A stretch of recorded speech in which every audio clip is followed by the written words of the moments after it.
সেদিন আমাদের card final করার পরেও হাতে বেঁচে গিয়েছিল প্রায় হাফ বেলা সময়। আর আমি এমন একজন মানুষ যাকে নাওয়া খাওয়া বাদ দিয়ে যদি শুধু ঘুরতে বলা হয় সে তাতেও রাজি।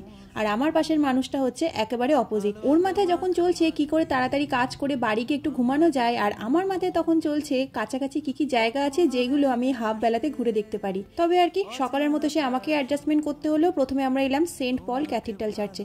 যেহেতু ছোটবেলায় আমি খ্রিস্টান স্কুলে পড়াশোনা করেছি, এই চার্চটার কথা আমি অনেকবার শুনেছিলাম আর অনেক সিনেমাতেও দেখেছি। আজকে ফাইনালি সেটা দেখা হলো। অসম্ভব সুন্দর লেগেছে আমার চার্চটা।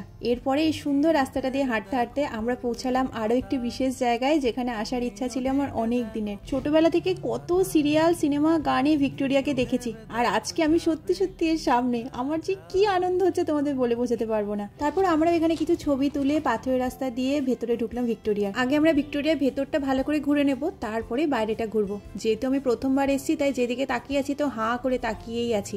আর এই জায়গাটা আমার খুব ভালো লেগেছে। 1911 সাল থেকে 1921 সালের মধ্যে কিভাবে ভিক্টোরিয়া তৈরি হয়েছে এখানে খুব সুন্দরভাবে লেখা আছে। নিচতলাটা খুব ভালোভাবে ঘুরে এখন আমরা যাচ্ছি দোতলায়। আর এই ফাঁকা জায়গাটা দিয়ে ভিক্টোরিয়ার পেছন দিকটা দেখো কি অপূর্ব লাগছে না।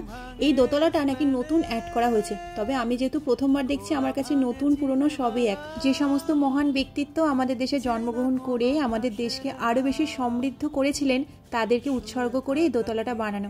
এক অসম্ভব ভালো লাগা কাজ করছিল আমার এই সময়, আর এই জিনিসটা আমাকে বেশ অবাক করেছিল। আর আমরা যেহেতু প্রথমবার এই জিনিসটা দেখছি আমাদের কাছে গোটা ব্যাপারটা ভীষণ এক্সাইটিং ছিল। এই যে বড় স্ক্রিনটা রয়েছে এর সামনে দাঁড়ালে মুখের সাথে স্ক্যান করে নাকি বলে দেবে আগের জন্মে কোন মহান ব্যক্তিত্বের সাথে তোমার সম্পর্ক ছিল।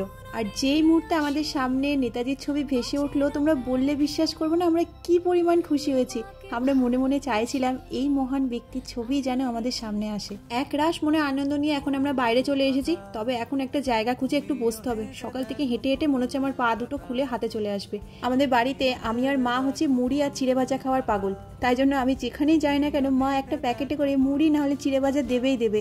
এখনো ব্যাগ হাতে দেখলাম সেই একই প্যাকেট, সেজন্য এখন দুজনে মিলে বসে একটু চিড়ে ভাজা খাচ্ছি। এখন প্রায় 4টে কি 4:30 মতো বাজে, কিন্তু দুজনের পেটে এক ফোঁটা জায়গা নেই। সকালে সেই 4টে করে কচুরি খেলাম, সেই খাওয়ার পর থেকে পেট একেবারে ভর্তিই হয়ে আছে। সকালের এই কচুরি আজকে সারাদিনের অনেক খাওয়ার খরচা বাঁচিয়ে দিল। তবে পেটে খিদে না থাকলেও বাড়ি যাওয়ার তো তাড়া আছে, তাই বেরিয়ে এখন দাঁড়িয়ে আছি বাসের জন্য।